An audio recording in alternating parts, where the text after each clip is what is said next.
Hi, Assalamualaikum. My name is Muhammad Zadin bin Zaidan. I'm from Group 14. So, today we're going to talk about should reduction subsidies of fuel diesel will give positive impact to Malaysia. Baru-baru ini pada 10 Julai 2024, YB Senator Datuk Seri Amir Hamzah yang merupakan Menteri Kewangan kedua di negara Malaysia telah pun mengumumkan untuk melaksanakan penyesaran subsidi yang menyebabkan harga minyak diesel meningkat daripada RM2.15 per liter kepada RM3.35 per liter. Dan peningkatan harga minyak tersebut adalah sebanyak RM1.20 per liter. Pelaksanaan subsidi tersebut telah pun mendapat pelbagai kecaman dalam kalangan rakyat Malaysia. Oleh hal yang demikian, hari ini kami akan membahaskan sama ada the reduction of subsidies will give positive impact among the Malaysia citizen.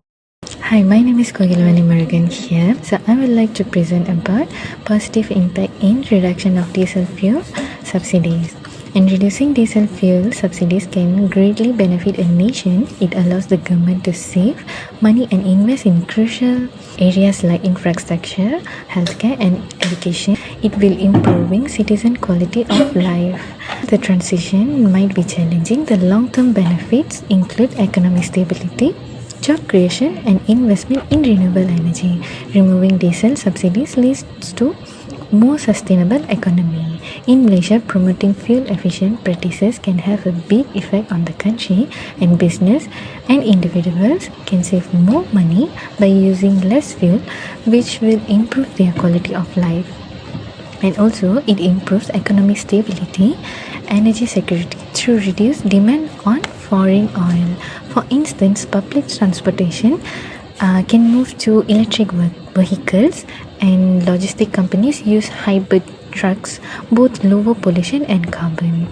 This transformation is further supported by government subsidies for investment in renewable energy, and reducing unnecessary government expenditures can improve public services and boost the economy, generating employment and enhancing citizens' quality of life. Careful budgeting strengthen the government's financial position, reducing national debt and attracting investment. It is also enhance social assistance programs and supporting the most vulnerable and developing social stability. And productive government spending enhance Malaysia's image and also internationally attracting in a foreign capital and developing better relation with other countries. Thank you. Salam sejahtera kepada para semua. Nama saya Tan Jihang dari subjek psikologi. Selepas kerajaan telah mengurangkan jumlah subsidi minyak petrol di Malaysia, kita telah mendapati beberapa kebaikan. Salah satu ialah mengurangkan pencemaran. Semasa kerajaan telah mengurangkan subsidi minyak petrol, harga minyak petrol akan meningkat. Kuantiti diminta kenderaan elektrik akan meningkat. Sebagai contoh, jualan kereta elektronik di Malaysia dalam 9 bulan pertama ialah 2.5% dalam keseluruhan jualan kereta. Banding dengan kereta minyak petrol, kereta elektrik tidak akan keluarkan gas rumah hijau. Selain itu, kerajaan juga mempunyai kewangan yang melebihi untuk mempercepatkan firma dan menambahkan jumlah kerajaan pelaburan. Kerajaan telah memberikan sokongan kewangan kepada industri tenaga baru seperti solar dan tenaga angin. Kerajaan juga menambahkan jumlah nilai pelaburan kepada sektor kesihatan, sektor teknologi, dan sektor pendidikan. Baiklah, salah satu objektif the reduction of subsidies is the price control of goods and services. Walaupun peningkatan harga minyak diesel seharusnya menyebabkan peningkatan harga barang di negara Malaysia, kerajaan telah pun mewujudkan satu alternatif bagi mengatasi masalah tersebut dengan memperkenalkan sistem kawalan bersubsidi SKDS 2.0 yang memberi kebenaran kepada firma yang sah dan berdaftar di sisi undang-undang untuk memohon dan layak untuk mendapatkan fleet card. Di bawah sistem ini, firma yang layak untuk mendapatkan fleet card akan menikmati harga minyak diesel pada RM2.15 per liter. Dan perkara ini telah pun dinyatakan oleh pemilik Maidin yang bernama Maidin Mohamad, dan beliau menyatakan bahawa pelaksanaan sistem penyesaran subsidi tidak akan memberi kesan kepada peningkatan harga barang di negara Malaysia kerana mereka layak untuk mendapatkan fleet card. Baiklah, seterusnya ialah supply and demand. Mengikut konsep ekonomi, peningkatan harga bagi sesuatu barang akan menyebabkan kuantiti diminta bagi barang tersebut semakin menurun. Namun begitu, kerajaan telah pun mengumumkan bahawa peningkatan harga diesel hanya akan dirasai bagi golongan yang lebih berkemampuan ataupun golongan T20 yang berpendapatan Rp11.820 ke bawah. Bagi golongan yang kurang berkemampuan, mereka mempunyai alternatif untuk memohon flip card di bawah sistem kawalan bersubsidi SKDS 2.0 yang menyebabkan mereka akan layak untuk mendapat allowance sebanyak Rp200 sebulan bagi mengurangkan beban di atas peningkatan harga barang subsidi.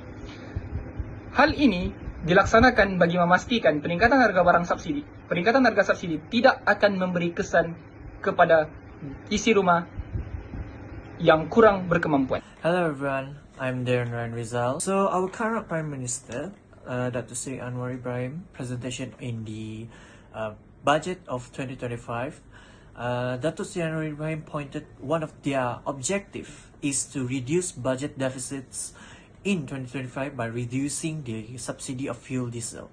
Now, when we talk about reduction of fuel subsidies, the Malaysian stereotype has always been like, oh, kenapa kerajaan tidak mau tolong saya? Oh, kenapa?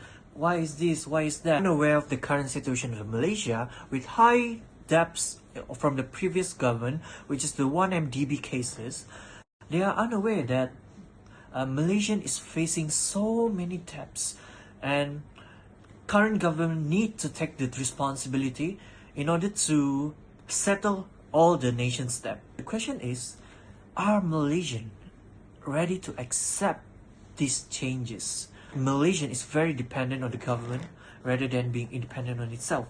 So, we as a Malaysian should be proud by this implementation because it is estimated that Malaysian will save about 4 billion ringgit.